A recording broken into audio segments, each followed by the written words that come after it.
Hello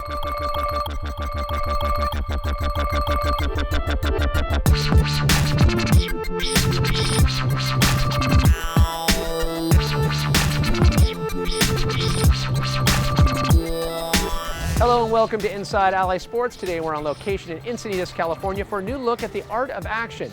The images of the 6x6 phone photo show tell a different story than the ones we're used to seeing in the magazines and on websites.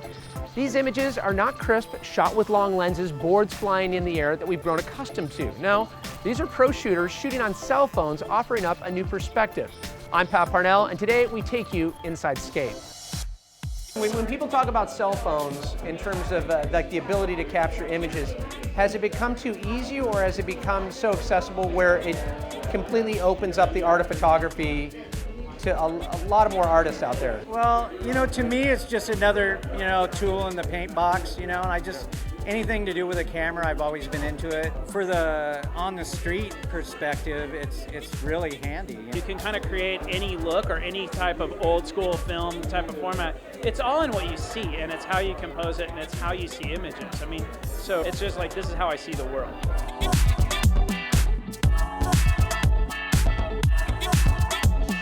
What is it about iPhones that allows you to get even more candid? I think people's guard is down. You're pulling out an iPhone or any kind of camera like that, and they go, okay, it's not really a camera. The same thing with an instrument camera.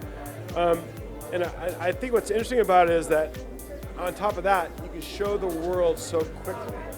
Back when the first, we started putting it on the web, I was like, wow, this is exciting. 2 hours later, it's on the web, the world sees it. Now, the world sees it within a minute. And I think every photographer, artist, loves that, and I love that instantaneous gratification. As I said, I think it's just the infancy of this thing, and it's here to stay.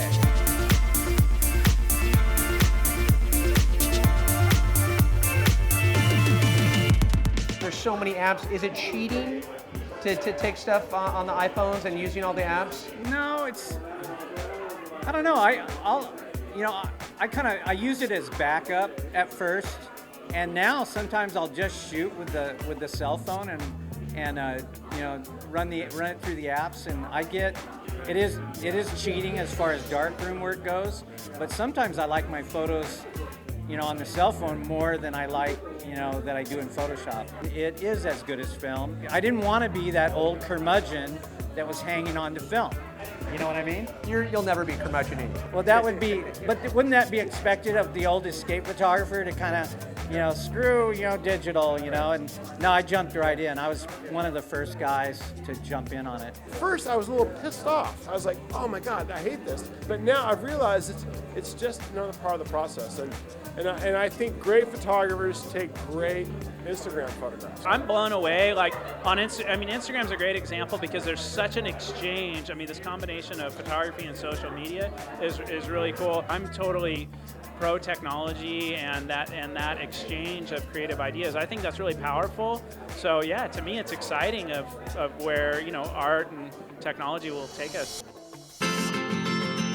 This is a cool way to sell art and show people, and for me, a few of my photos are actually of my art. Like I have some sculpture and some etchings and stuff that I actually took photos of, or this giant drawing of an owl cat on the beach. Some sand play. I was playing in the sand that day. It was fun. This is attainable art, and I think in this day and age that to get a beautiful photograph for $50 is attainable for the average person. Let me ask you one last question. For any aspiring iPhone photographers out there, any advice from Grant Brittain, who's spent time on the film side, the digital side, and now the iPhone side? Any words of wisdom? Just have fun. I kind of hope it makes people want to go back in time and maybe get into a dark room and do some darkroom work and learn how to work a real camera, a film camera.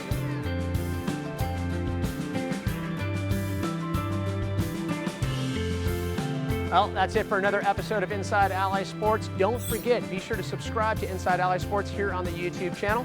For Inside AlliSports, I'm Pat Parnell. We'll see you next time.